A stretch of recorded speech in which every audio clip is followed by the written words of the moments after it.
The Desert Road has reopened, but the Napier-Taupo Road remains impassable due to 2-metre high snowdrifts. We're going to talk to a farmer in the area later in the program. 400 homes remain without power in the Greater Taupo district and remote parts of the Hawke's Bay after a wintry old weekend of snow. Contractors and road crews have been working today to clear roads and restore power and phone connections to affected residents. Duncan Klaus is the owner of the Rangataiki Tavern on the Taupo Napier Highway, and he joins us now on the phone. Duncan, you must be delighted to have a phone and some power. You've got a gen in, have you? A generator? Yeah, I got my own gen here, John, yeah. Yeah, and we can't talk on a cell phone because the cell phone don't work here either. That's how nice, the old telecom is. But, yeah, so what do you want to know? When it started and whatnot, John? Yeah, well, I'll tell you what I'd love to know is what's the weather like now? Beautiful day, mate. But no one can get to you except locals, right? Locals, yeah, but the contractors have actually opened up the road, but only for other contractors in the area that's working in the area. Otherwise, if you get all these rubberneckers coming around, you know what happens, don't you? The old grader might back over them. Yeah, exactly. So there are people all around you, although, gosh, it's not a hugely populated area. You're about, what, a third of the way from Taupo to Napier, but all the locals, have they come and moved in with you? Oh, I wish they could. We might make a couple of dollars, but no, most of them are still at home. They come in for tea, some of them, and shower and whatnot. Yeah, so... I just see on the internet, you took over there in 2009, did you? Is that right? 2008. And have you ever seen anything like this? I mean, central North Island gets snow, but have you ever seen anything like this? Well, the 2009 one, that was quite a good one, but it was quite different, It was pretty about the same, but it's quite different because there was, I think, just over 1,000 people locked in here, between here and Tipahui. That's right, I remember that. You really did become the shelter of choice then, didn't you? Yeah, well, we had no option. yeah, we had about 500 go through here and went through about 60 litres of soup and I think about 28 loaves of bread and everything else, so they pretty well ate us out of house and home. And did they drink you dry? Not that obviously we're making a point of people drinking, Duncan, but did you run out of beer? Oh, no, the police would be happy about that because I don't think they actually sold the beer.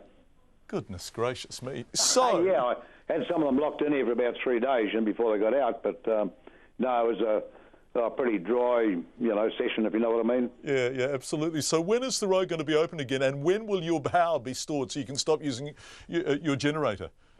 Well, the power possibly could be out for about 15 days. I believe Unison are bringing in about another 40 men if they can round them up. Wow. Because just on Lochinvar alone, I think there's 35 plus concrete poles gone down there. And in the area, there's about 200 poles gone down on the plateau up here.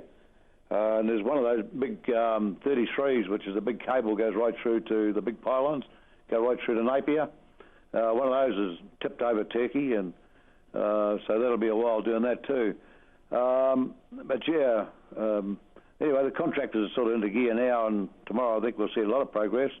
There's been a private contractor come in on the job, and so far he's got out about 15 little units around here to run their houses and also cow sheds. So they're big, robust poles built to withstand the snow.